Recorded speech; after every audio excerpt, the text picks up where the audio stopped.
In this video, we're going to pick up right where we left off. To remind you where we are currently in a series of videos where we're going to be learning about the economic theory of cooperatives. Specifically, we're talking about the economic theory of a marketing cooperative. So this is the cooperative that's going to buy something from a farmer, going to take that something, whatever it happens to be, do something with it, process it, store it, add value to it. We might call it a value-added cooperative. So we're going to add value to the thing we bought from the farmer, and the farmer that sold to the marketing cooperative is the patron. And like any cooperative, it's going to try to do business at cost. Like any cooperative, its goal is to serve its patron. It's oriented towards the patron as opposed to an investor. And what we have here on the screen is where we left off, where I showed you how to create the, make sure I got the funny names right, the NARP, the net average revenue product, or the net average revenue of production or processing, the NARP, and the net marginal revenue product, the NIMRP, all right? I'm making up the pronunciation of those things with the hopes that you find it funny, the NIMRP. And what we're going to do now is draw our diagram again and make a few modifications to it. So we're going to grab our handy dandy fancy pen with our crazy paper and stuff that records to the iPad over here, in case you're curious about the technology. And we're going to draw a new diagram on a new page. Oh, hey, it's blue this time. You never know what the color is going to be. It's usually the last color that I used. We're going to put a quantity here, and we're going to put a price in dollars here. If you've taken an economics class from me before, you know that we constantly draw this diagram. And now what we're going to do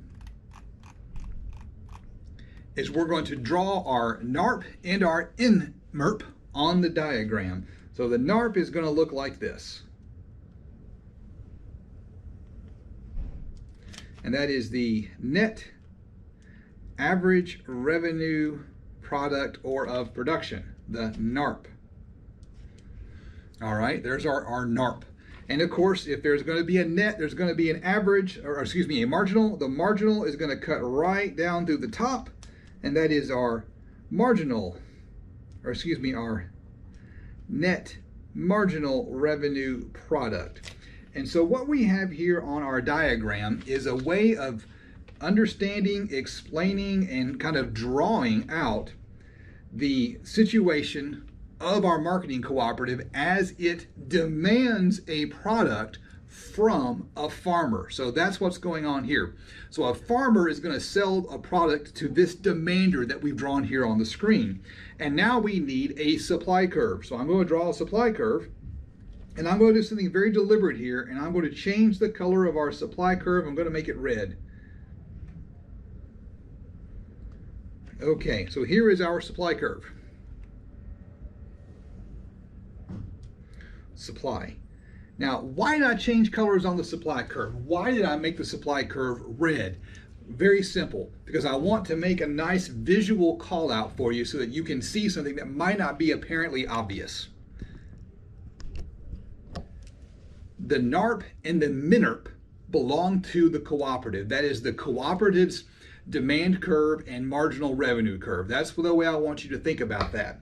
That supply curve, on the other hand, is not the cooperative's supply curve. That supply curve represents the farmer that is selling to the cooperative. So that is the patron's supply curve. Our patron is a farmer that's producing something in order to sell it to the cooperative. So they are the supplier in this context. And that's really important because I want to make sure that you see the visual that we're now talking about the patron selling to the co-op, and they're the supplier. So that's kind of key. All right, moving on to the next thing. I'm going to change the colors back to blue, and I'm going to draw something on the diagram that you've probably never seen before. I don't think I've shown it in many of my classes, and that's going to be this line right here, and we're going to label that the MFC, the MFC. So that is called the marginal factor cost. Now let's talk about that and see what it means. Well, first of all, the F stands for factor, as in the factors of production. And the next thing I want to point out to you is I did switch the colors back to blue. So this is the marginal factor cost that the cooperative faces. It is the cooperative's marginal cost of acquiring the factors of production. Now, I haven't used the word factors of production in this series lately, and so the F stands for factors. A factor is an input in the production process. You might call it a resource. So what's going on here is that the supply cooperative has to purchase the factors of production. In this case, it's some specific product. It's corn, it's soybeans, it's wheat, it's a vegetable, it's something the farmer has produced. It's beef, it's lamb, it's a live animal, something like that. And so that MFC is the marginal factor cost. That's what it cost the co-op to acquire one more unit of its productive input, which is our farmer's productive output. And it's sloping up. Why is it sloping up? What's going on here? Why do we have to have this extra line on the graph?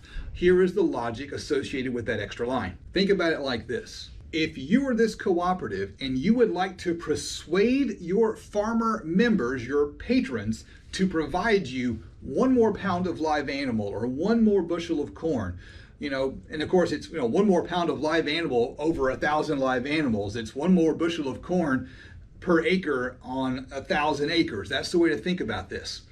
In order to persuade them to do that, you've got to appeal to their self-interest, meaning you've got to make it worth their while.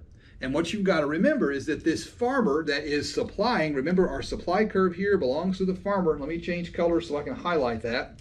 Our supply curve here belongs to the farmer.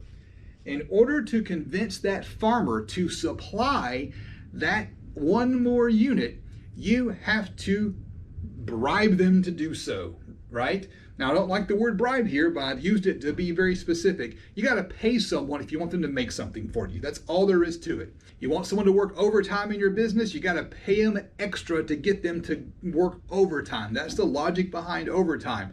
Every factor has an increasing marginal factor cost. And so that's what that is. That is a way of expressing and understanding and modeling and quantifying the incentive that the co-op has to give to the patron to convince the patron to do a little more business with the co-op. So you have to gradually increase the price you're giving the member if you want the member to gradually increase how much they're producing. And if you remember the concept of profit maximization from ag economics or a microeconomics class, then that kind of should make sense to you. If the price is slightly higher, we'll produce a little bit more. And so that's an important concept that I want you to kind of zero in on. So there is our diagram, and we can now use this diagram to start making sense of things. And so what I'm going to do is I'm going to end it here, and I'm going to kick off another video to talk about how we can use this in order to think strategically and plan strategically.